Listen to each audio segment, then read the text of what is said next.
Praise the lord. ప్రభునందు ప్రియమైన సహోదరి సహోదరులకు ప్రభు అయిన యేసుక్రీస్తు నామములో వందనాలు తెలియజేస్తూ ఉన్నాను. దేవుడు మనలను ప్రేమించి మన జీవితంలో మరొక నూతన దినాన్ని అనుగ్రహించాడు కనుక బైబిల్ గ్రంథం చదువుకొని మనం ముందుకు కొనసాగుదాం.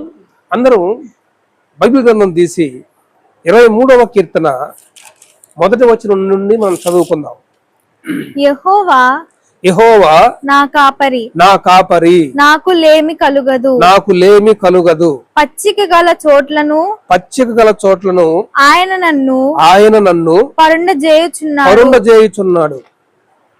దీవెన దేవుని బిడ్డలారా, ఇక్కడ దావీదు యెహోవా నా కాపరి నాకు లేమి కలుగదు అని మాట్లాడుతూ ఉన్నాడు.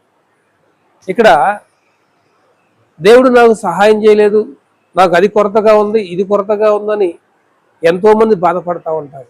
అయితే దేవుని బిడ్డలు ఏ కొరత కలిగి ఉండరు. ఎందుకంటే ఆయన కాపరిగా మనకున్నాడు కనుక ఏ మేలు కొదువై ఉండదనే దేవుని వాక్యం సెలవిస్తా ఉంది. ప్రియమైన దేవుని బిడ్డలందరూ ఒక విషయాన్ని గమనించాలి. ఎవరైతే ఆ కాపరత్వానికి లోబడతారో, ఎవరైతే దేవుని యొక్క స్వరాన్ని విని అంగీకరిస్తారో వాళ్ళకి ఏ మేలు కొదువై ఉండదు, లేమి కలగదు. అయితే మరి ఎందుకని మనకి లేమి, కొరత, కరువు, ఇబ్బందులు ఎదురవుతున్నాయో తెలుసా? దేవుని మాట పక్కన పెట్టేసి దేవుని యొక్క స్వరాన్ని వినకుండా దేవుని యొక్క గద్దింపును తృణీకరించి అడుగులేస్తున్నప్పుడు మనకి ఖచ్చితంగా లేమిడి, కొరత, ఇబ్బంది, కన్నీళ్లు, శ్రమలు ఎదురవుతూ ఉంటాయి. నిజంగా దేవుని దగ్గర నుంచి సహాయం పొందకూరే ఒక వ్యక్తి ఆయన స్వరాన్ని విని ఆయన నా కాపరి, ఆయన నా దేవుడు, ఆయన నన్ను నడిపించే నాయకుడు, ఆయన నా కన్న తండ్రి అని ఆయన మాటకు లోబడి విధేయత చూపి ముందుకు కొనసాగే వారికి నా కాపరి నాకు లేమి కలగదని ధైర్యంగా నువ్వు పలకగలవు. ఆయన కాపరిగా ఉన్నాడు కనుక నీకు లేమి ఎన్నడూ కలగదు. పచ్చిక గల చోట్ల ఆయన నిన్ను పరుండ చేస్తాడు. ఈ మాటకు అర్థమైందో తెలుసా?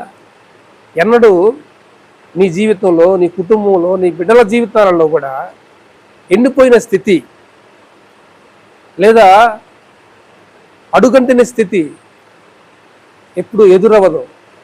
ఎందుకంటే నీ కాపరి మన దేవుడు, మన ప్రభువు, మన రక్షకుడు.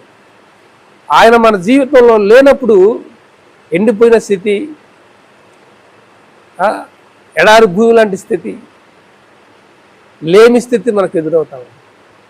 నిజంగా ఈరోజు మనకు దేవుడు ఒక చక్కని వాగ్దానం చేస్తా ఉన్నాడు. పచ్చిక గల చోట్ల ఆయన మనలను పరుణ చేస్తానని వాగ్దానం చేస్తాము. లేమి కలగదు అని మన కుటుంబాలలో సమృద్ధిని ఇవ్వటానికి దేవుడు ఈ వాగ్దానం మనకి ఈరోజు అనుగ్రహించాడు. కనుక అందరం కలిసి ఈ వాగ్దానాన్ని మనం మన జీవితాలలో పొందుకునేలాగా దేవుని సన్నిధిలో ప్రార్థన చేద్దాం. మనం ప్రతిరోజు ఈ దేవుని వాగ్దానం ధ్యానించుకుంటూ ఉన్నాం కనుక ఇది మీకు దీవెనకరంగా, ఆశీర్వాదకరంగా అనిపిస్తే అనేకులకు షేర్ చేయండి. Praise the lord.